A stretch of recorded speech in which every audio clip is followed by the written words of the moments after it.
அஇஅதிமுக பாஜக கூட்டணி மீண்டும் துளிர்விடுகிறதா என்கிற பேச்சு கடந்த சில தினங்களாக தொடர்ந்து கொண்டிருக்கக்கூடிய நிலையில் நேற்றைக்கு செய்தியாளர்களை சந்தித்த பாஜக மாநில தலைவர் அண்ணாமலை, நாங்கள் பாஜகவுடன் கூட்டணி வைப்பதற்காக பலரும் தவம் கிடக்கிறார்கள் என்று தெரிவித்திருந்தார். அதற்கு இன்றைக்கு நியூஸ் 18 தமிழ்நாடு தொலைக்காட்சிக்கு அளித்த பிரத்யேக பேட்டியில் எடப்பாடி பழனிசாமி பதிலளித்திருக்கிறார். திரு தராசியாம் நம்மோடு இணைப்பில் இருக்கிறார். திரு ஷியாம், திரு எடப்பாடி பழனிசாமியினுடைய இந்த கருத்தை எப்படி பார்க்கிறீங்க?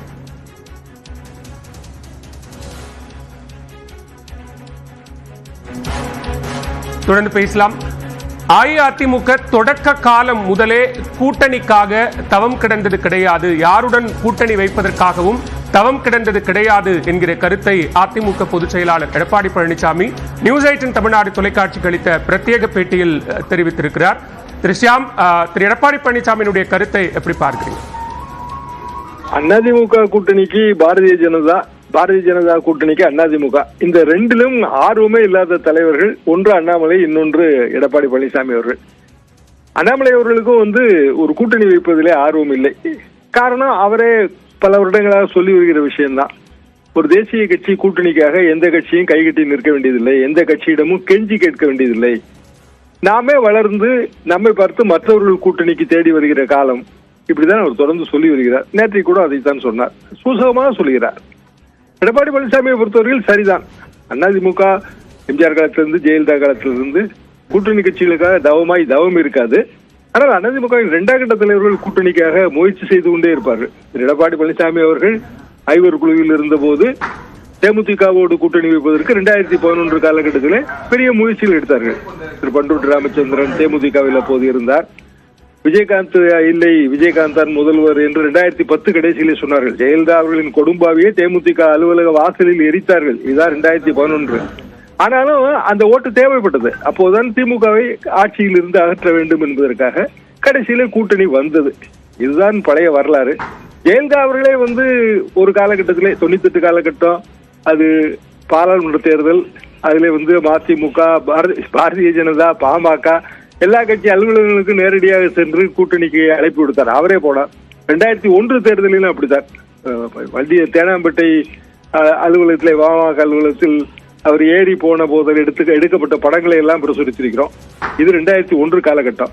தலைவர்கள் வெற்றி தேவை என்றால் கூட்டணி கணக்கு போடுவார்கள், கூட்டணிக்கு முயற்சி செய்வார்கள்.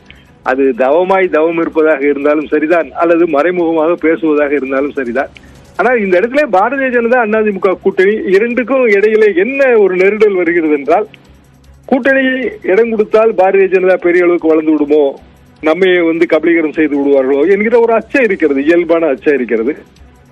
நமது கட்சி வளர வேண்டும் என்கிற இயல்பான ஆர்வம் இருக்கிறது.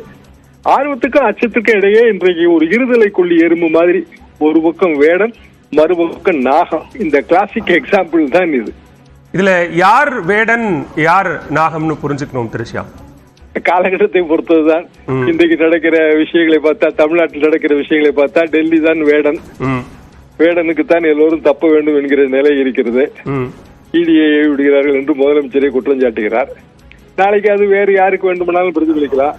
இதற்கு முந்தைய கூட்டணி வரலாறு எடுத்து பாருங்க. இதே நெடுஞ்சாலைத்துறை அலுவலகம், ஜெமினி மேம்பாலத்துக்கு கீழே இருந்த நெடுஞ்சாலைத்துறை அலுவலகம், அது முதலமைச்சர் எடப்பாடி பழனிசாமி அவர்கள் நேரடி நிர்வாகம் செய்த துறை.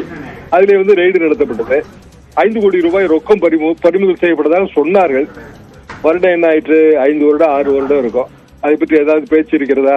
ஒன்றும் இல்லை. ஆனால் அதுக்கு பிறகு கூட்டணி வந்தது. ஆக நெருக்குதல் காரணமாக கொடுக்கப்படுகிற கூட்டணி. பல வரலாறுகளிலே நாம பார்க்கலாம். அந்த கூட்டணிகள் வெற்றி பெறுவதில்லை. காரணம், தொண்டர்கள் மத்தியிலே இணக்கம் இருக்காது. தலைவர்கள் கடைசி நேரத்தில் கை குலுக்கிக் கொள்வார்கள், ஆனால் தொண்டர்கள் வேலை பார்க்க மாட்டார்கள். பொருந்தா கூட்டணி, இருதரப்புக்கும் நஷ்டம். எலி தவளை கூட்டணி என்று இதை அந்த காலகட்டத்தில் 80லே கலைஞர் வர்ணித்தார். அதாவது காங்கிரஸோடு கூட்டணி வைத்தது, இந்திரா காங்கிரஸோடு கூட்டணி வைத்து 117 இடங்களில் தான் திமுக நின்றது. 2 கட்சிகளுமே தோற்று போனார்கள். அதற்கு பிறகு முரசொலியிலே கலைஞர், இது எலி தவளை கூட்டணி, ஒன்று தண்ணீருக்கு இழுத்தது, இன்னொன்று தரைக்கு இழுத்தது, பொருந்தா கூட்டணி.